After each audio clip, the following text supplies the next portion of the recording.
You want to sit with me? Come on. No? Okay. Today is day 105 of grinding until I become a millionaire. These are just daily check-in videos where I talk about my progress, talk about the ideas that I've had. I don't know. I just check in, man. I just want to check in every day. Hopefully when I hit this goal, you guys can look back over all million, I don't know how many days it's going to take, but we're at day 105 and I think things have gotten worse, if I'm being honest. Like shit, when I started doing this, like early on, day 1, 2, 3, 4, 5, I was making decent affiliate money. And then it's just, so now I'm relying off of my real job and working more. And, yeah, damn, it's gotten worse, but you know, you got to take 2 steps forward, 2 steps backwards before you can take a step forward. I don't know, man. I'm having fun. This feels like a big video game to me. I love simulation video games. I love trying to win. And if you just boil life down to that, like that's what we're doing, man. We're just all running around on this rock. Like some of us are born with better stats than others. Some of us are born with, you know, we just have more luck. Some don't have as much luck. Like it's just shit happens, and it's good, it's bad. Like it's what it is. It's what it is. It isn't anything. I've been trying to be more stoic. I've been listening to How to Think Like a Roman Emperor and study up on Marcus Aurelius and stuff. And one of the biggest things that they pull from that is like, don't attach a value to things. Like, you know, things happen, and it's not that it's good or bad, it's just that it is. And I really like that to a certain extent. Like something, your house burns down, like that's pretty bad. But in all fairness, like I don't know, I can sit around and complain about only making X amount of money at work today, or relationship not working out, or whatever it may be. And it's like, yeah, you know, society would deem that as bad. But if you just don't have any attachment to it, you're just like, hey, you know, life goes the way that life goes, and it is what it is. It's like not good or bad. It just is. And I like that. I need to try and be better about that. I think we put ourselves in like a sour state of mind, a sour attitude when we attach meanings to things that happen, and they're things that are going to happen anyway. And so a lot of things are out of our control, and we just need to keep moving forward, keep working on stuff. So I don't know, I'm in an interesting spot right now. I'm kind of stressed out, kind of trying to figure out what's next for me, what my next steps are. But I've had some good comments. I appreciate all of you guys in the comments. Like somebody said, buy a coffee maker, and I'm like, I have a coffee maker. I hate coffee. Absolutely hate it, you know. But that was one piece of advice. One guy said that I should look for seasonal work, and that's a really fun idea. If I find a decent enough seasonal job, work all summer, get room and board paid for, that's a good plus for sure. Put away the money that I make, and then I have all of that time off over the winter to work on my projects. Like that's not a half bad idea, honestly. I don't know. There's something to think about. You guys have lots of good ideas, and I appreciate it. I love all the insight. I love all the input. Today was a Saturday. Usually I double on Saturdays. It works out pretty good because it's like not a full double, like a 7 or 8 hour shift, but I make good money on Saturdays. I have a good section. Average tickets are higher, and yeah, I make good money. I think today I made probably around $250 in tips. We're happy with that. Like that's what I make when I work 2-3 nights during the week, or 2-3 doubles during the week. It just depends how slow it is. So I always like going in on Saturdays and just making good money. Sundays, same thing, double on Sunday, make good money. But that's all I did. I stayed up late. I'm still not drinking any energy drinks, no caffeine. So I had a hard time getting up this morning. The dog and I think I tried to wake up at 8, and I got out of bed, man, and I couldn't even keep my eyes open. I was so tired. Come here. Fetch. I was so tired. So I laid back down, went back to bed, and then we woke up at like 11, and I was like, oh man, my whole day's gone, but it's fine. I need the sleep. I need to catch up. Like as long as I'm not being lazy, I'm okay with it. And I'm definitely not. Like I stayed up editing all of these videos, working on the other stuff. Like I'm getting stuff done. And I don't feel too bad about it. I get a little frustrated, man. I wish I could go off of 4 hours of sleep. I just wish that I could figure that out. I tried polyphasic sleeping a few years ago, and it was the hardest thing I've ever done. Like, so, right, humans sleep monophasic. That means one time, like just once. We have one sleep throughout the day, and polyphasic is multiple sleeps throughout the day.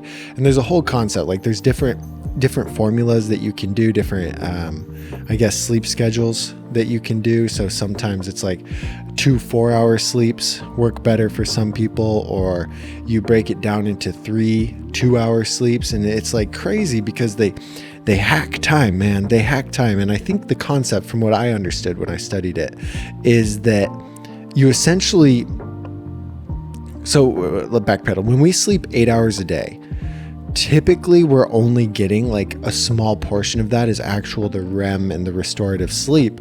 And a lot of that is just light sleep as we're getting into REM. And what I understood about polyphasic is like you're essentially starving yourself on sleep to the point that when you fall asleep, you instantly hit REM. So you quit wasting time asleep in the non-restorative states. And when you force yourself into like a polyphasic pattern, you're falling asleep and you're getting into like deep REM sleep, and therefore you can get the same efficiency off of less time asleep. And so I tried that, man. I tried it. I think I was doing 2 3-hour sleeps or something like that, and I think I'd take a nap from 5 to 8, and then I'd take a nap from 8 to 11 in the morning, and that was it. And it was kind of a fun thing, man. You'd split it up, and I made it for about a week, and then I just crashed. I slept for like 16 hours, and then I woke up, and I'm like, what year is it? You know, it's kind of crazy.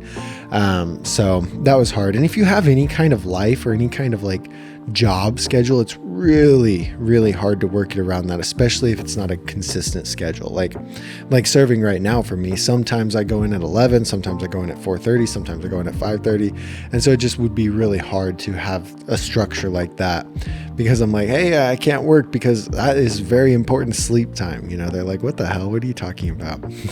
So anyway, that's a fun concept, and I wish I could figure that out. Maybe in Bali, that's what I'll do when I get my stuff together and I move to Bali and I have more of an open freedom. Like I don't have a real job. I'm chilling there, and I can break it up like that. That would be nice.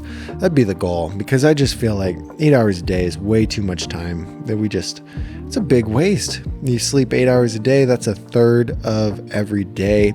You do that for your whole life, you're spending 33% of your life asleep. And everyone's like, oh, it's important. Yeah, but what the fuck? Like, what do I get out of it? I don't even remember my dreams. If I remembered my dreams, maybe I'd be cool with sleeping 8 hours a day, but I don't even do that. So it's just like I genuinely have this like urge to live so much before I die. And maybe it was like when I was diagnosed with diabetes, I'm like, oh cool, diabetics have a shorter lifespan. Like, and maybe that influenced it. I don't know what it is. Maybe it was like being close to people when they die. I'm like, whoa, this is crazy. I'll got a lot of stuff to do before that happens to me. I feel like it can happen at any moment. Like I could tip over on the motorcycle and get run over. I could just have a heart attack. A lot of people are having heart attacks nowadays. There's just so much, and it's like, damn, I got so much I want to do.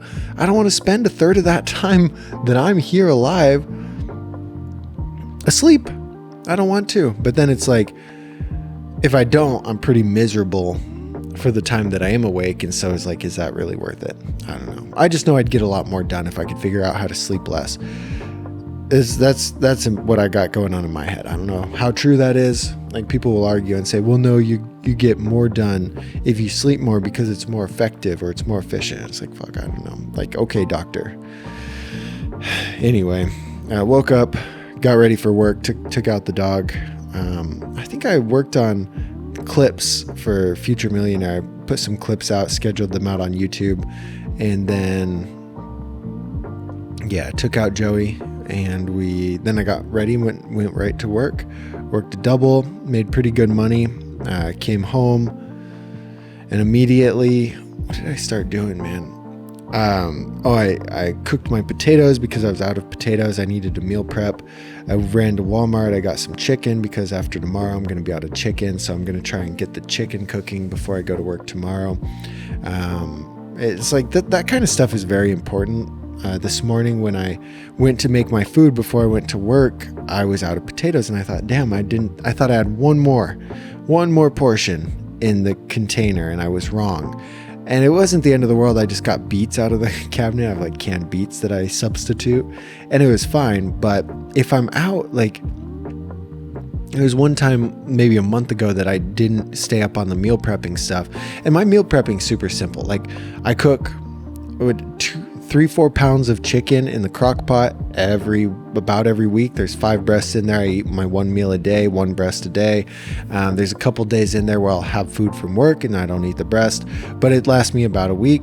Get a bag of organic potatoes for $5, chop those up, and a bag of broccoli, and then steam that. When I just steam it all together, heat it up instead of in the microwave. I put it in the pan, I steam it, I eat it one time around 2 p.m., like a big portion, and that's all. And so all I need to do is make sure I have chicken, broccoli, and potatoes. Like it's really simple. But there was a time that I didn't have chicken, broccoli, or potatoes, or I just had one. And it's like, well, shit, this isn't enough to keep me full. So then you got to buy food. And all of that I spent, like, it is so much more expensive to buy food. And I'm not saying be super cheap. Like I like food and I think that spending money on food is totally fine. It's a very efficient thing. Like I spend a lot of time meal prepping. I think it's worth it for the cost that I get, but you know, at a certain point it wouldn't be worth it and it's fine to buy food. But like, because I wasn't staying up on the meal prepping, I was spending, like now I'm spending an extra $20 a day or something like that. And it just gets so much more expensive if you miss one little piece of your daily routine. And, hello, come on.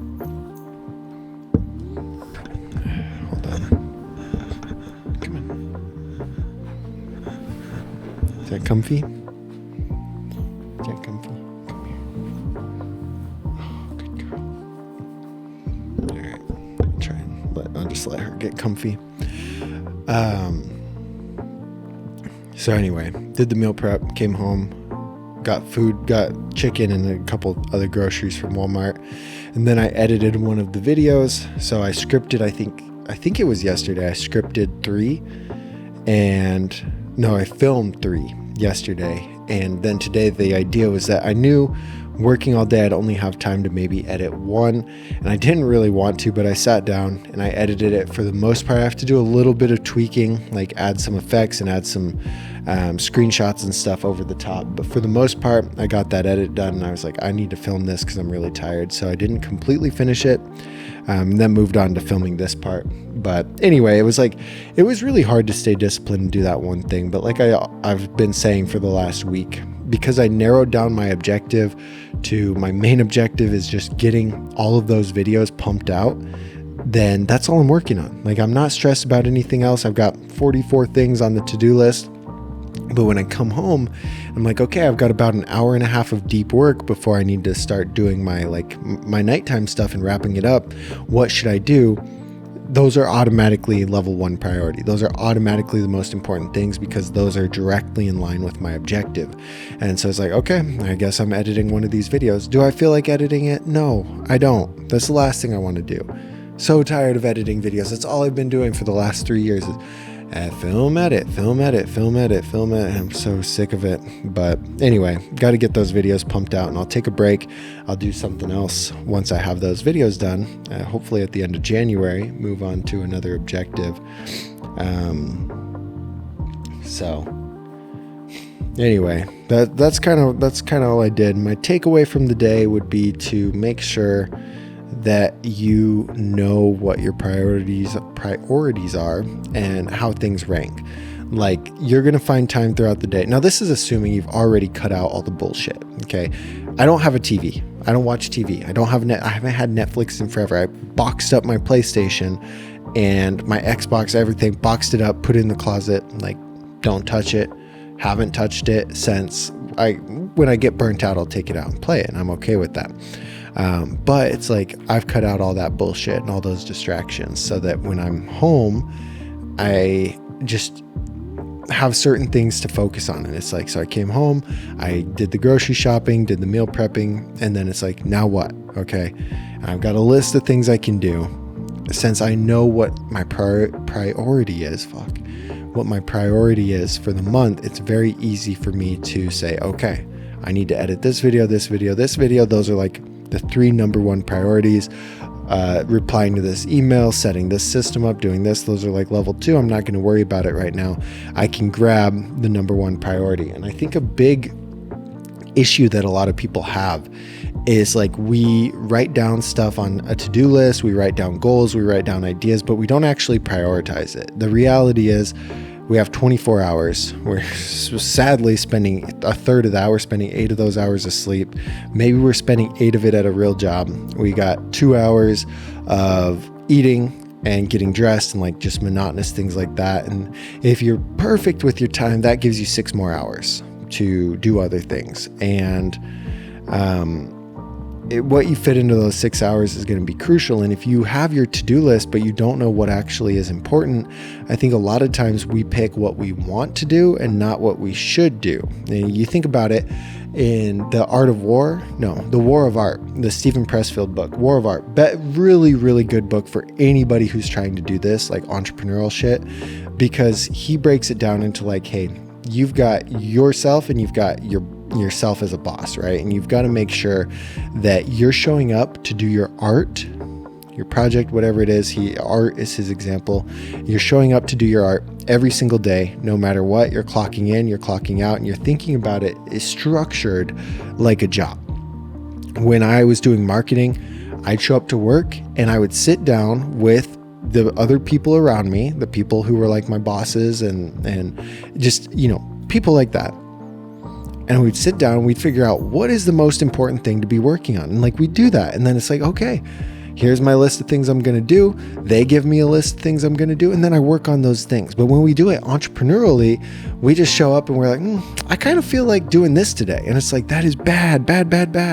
Like, you've got to treat yourself like an incompetent employee, and you've got to assign the things that need to get done, because if you just leave it up to your monkey brain, you're just going to do whatever you feel like, and like, you're not going to be successful. I guarantee it, because it's not hard. You never, like, when you go to work and your boss tells you to do something, you don't want to do that. You don't get to choose what you want to do. Your boss knows what is the most important task for the day, for the week, for the month, for the quarter, and they tell you to do that, and you work on that because you're an employee and you're getting paid to do it. But then when we try and do things on our own, we don't think that way, and it's so silly. Like, did I want to edit videos? No, that's the last thing. Like I said, I don't want to edit videos. But when I step aside of like video editor Douglas, and I just look at myself as like brand manager, and I'm like, hey, that's the most important thing. The videos have to get edited. And so got to do it, Anyway, I think you can get a lot of value from that if you think about it in 2 steps, right? Like, I try to spend my Mondays as the CEO of my projects. And when I'm doing that, I'm thinking outside the box. I'm like, hey, what is important to be working on? How can I do it better? How can I do it faster? What's a better system for this? I'm thinking about all of that kind of woo-woo imagination shit. But then every other day, I am the employee, and I'm just doing the tasks that the boss, me, on Monday decided I needed to do. And I don't get to mix the two. I don't get to be CEO on Tuesday, Thursday. And, Monday, I decide what's important to work on. And I tell myself, here's my list. And when I clock in Tuesday, Wednesday, Thursday, Friday, Saturday, Sunday, that's my list. That's what's important because I decided that on Monday. And if I give myself too much flexibility and let myself decide what's important, bad things, Not bad things, just good things don't happen. Things don't work out. So if you're in a spot and you feel kind of stuck, you feel like, oh, well, I'm doing all this stuff and it's like not working. Are you doing stuff that actually matters? Like, would you be proud of yourself? Would the boss version of you assign those tasks, or are you just like dicking around because you're just doing what you feel like doing? Like, really think about that. Work isn't fun for the most part. Like, I think you can enjoy your job and I think you can enjoy your work, but unless you're like, if you're at a normal level in work, You've got people telling you what to do, and those people are telling you what to do because they understand how to move the business forward. And so you've got to think about yourself moving the business forward and what you need to do to move it forward. You might not like it, and maybe it's not for you. Like maybe you shouldn't be doing it, and you'll figure that out. But if you're not assigning the most important things and the things that need to get done to move forward, and if you can, fucking delegate it. If you don't feel like doing it, delegate it, have somebody else do it, but make sure those things are getting done. And if you're not delegating it, you got to do it. Somebody's got to do it, because those are the important things. That's something I've had to fight myself on. I'm still fighting myself on it. Still going. I write my to-do list and I'm like, oh man, this seems fun and easy just to work on this. And I'm like, nope. I would fire myself if I did that. So anyway, that was a big tangent, big rant about all that, but I think it could be very valuable for somebody who, when I was starting out, that's what I did. And that's how I know. When I was starting out, I would just do whatever I felt like, whatever sounded fun in the moment, and I didn't have the discipline, and I didn't have the structure to kind of sit outside of myself and assign tasks to myself that I knew were important. After reading The War of Art and what is it? He has one more. It's the professional something, Turning Pro by Stephen Pressfield and The War of Art. Amazing books. And once I read those, I was like, wow, that changed the whole way that I thought about it. And it's made me definitely better by structuring my stuff that way. And hopefully you get a little bit of value out of that. But anyway, this was day 105. We'll see you guys tomorrow for day 106. Appreciate all the comments, all the support. You guys have good ideas, and I like learning from you. So we'll keep going. We'll keep grinding. We'll see you tomorrow.